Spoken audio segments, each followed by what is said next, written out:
ain't no way we gonna have that many injuries again. It just ain't no way.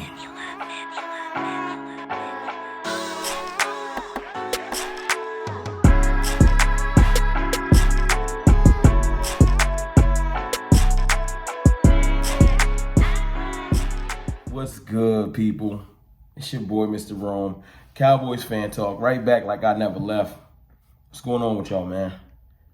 Listen, today is a video I've been wanting to get off my chest for a minute. Yes, I've been arguing this in live streams, video content, during the season, on the phone, text message, group chat, etc. And everybody always loves to disregard this one thing about the 2020 Cowboys. And the reason why the 2021 Cowboys are going to be exponentially better. We dealt with historically bad injury luck in 2020. Like next level. And I've been trying to find a way to explain it, quantify it. And then the website y'all love to hate or love to love, PFF, finally dropped some analytical data chart-wise to validate my point. You know, that we dealt with stuff that no other team had to. They dropped something on wins adjusted for injury, right? Wins and losses. And it says that we lost 6 games because of injury, meaning we could have been a 12-win team. Now, this is analytical data. I know some people hate the stat nerds. I don't care. It's not perfect, right? But if they say we could have won 12 games or 6 games, or we lost 6 games or 6 wins because of injuries and we won 6, it don't got to be the exact. But that means we would have been at least a 10-win team. And on the high end, a 12-win team. You want to split it, you can say 11.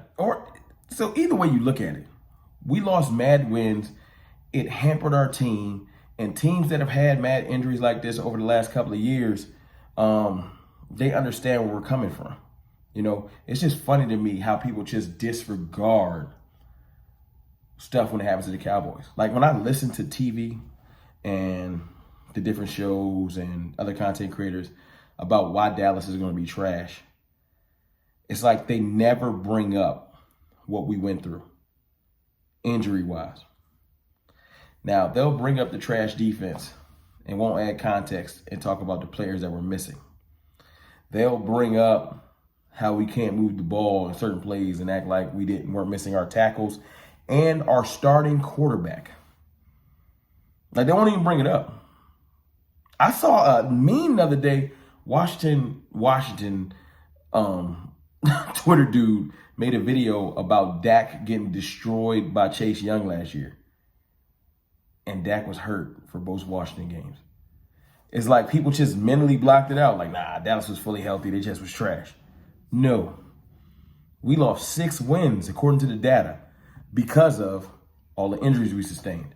You don't think that Ty Smith, Lyle Collins coming back are going to make any difference? Zach Martin missed 6 games last year. My fault. Forgot to tell you. Zach Martin being fully healthy. You don't think that's going to help? You don't think having 2 healthy starting caliber D tackles is going to make our defense better? You don't? You don't think running with backup D tackles all year, people like Antoine Woods, was a bad thing? Because I do.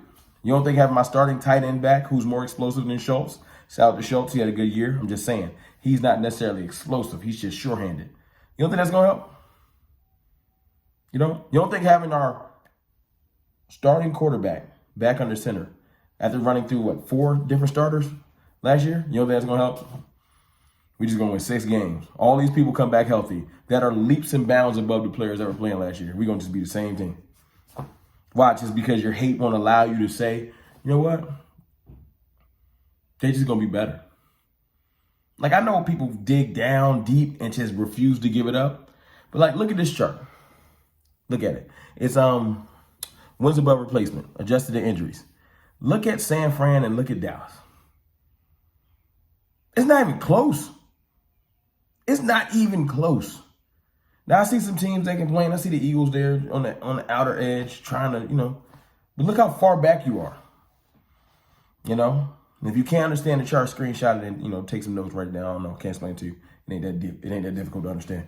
But I just want y'all to know that we're going to be better just merely off the fact of health. Not because we got Micah Parsons coming in, Boss Man Fat, Deshaun Wright, Odigizua, Golston, Simi Fuhoku. We got Brent Urban, and I got a video on Urban coming up because that's the most slept on off-season edition. The most slept on, not the best. The best might be Dan Quinn, but the most slept on edition is Brent Urban, and I want to talk about that. But all these are good additions, all of those good subtractions. Some people retired because they were too old. A lot of people got cut because they just weren't, and then some people didn't get resigned because we ain't need them back. The team's just going to be better, man. And I want the haters to just admit it, that the injuries had a part in us not being so good last year. And we still won 6 games with all of those injuries. Not just and that bad defensive scheme. Not just imagine if we had, let's just split it in half. Let's say we had half those players back. We win 10 games, easy, made the playoffs. Now, am I saying we're going to make a playoff run probably last year? Probably not. But we'd have made the playoffs easily, hands down. Instead, Washington took the consolation prize of the Eagles handed it to them because they benched the player. It was just, our division was sad. But it's cool. It's a new day. You know what I'm saying? I just had to come in here and pretty much put that on, let that be known. That the Cowboys were bad because of that and will be exponentially better because of the people we getting back. And y'all can't argue it. Y'all just can't. On to the news of the day. The Cowboys will be in Oxnard, California, officially for training camp. That's a fact. Starting Tuesday, July 20th.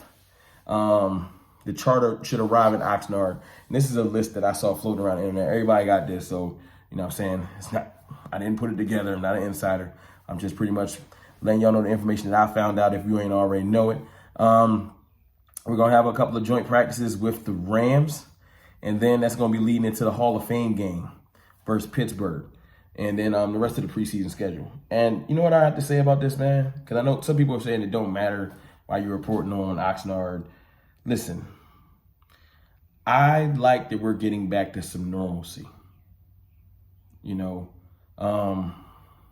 Football has been weird the last 16 months. The pandemic, training, no combine, things haven't been normal. This is one of the first official things of saying, okay, things is returning back to normal. Normal means players will have better continuity with knowing the scheme and really we can really get out there during these joint practices and training camp and see who can actually play. Not just from Zoom meetings and who we assume is good. That's why we cut Clinton Dix last year before the season started, and we didn't really see him play like that. It's just, I'm happy that we're getting back to some normalcy. It'll be good for the team, and that's all I really got to say about the training camp schedule. I'm hyped. But listen, y'all let me know in the comments if y'all feel like the injuries didn't matter and we should have won more games. Because I know, and now I got the data to prove that the injuries was the reason we was bad, but y'all ain't going to have that excuse this year. Because Dak is back, my tackles are back, and we got some defensive reinforcements. It's your boy, Mr. Rome. I holla.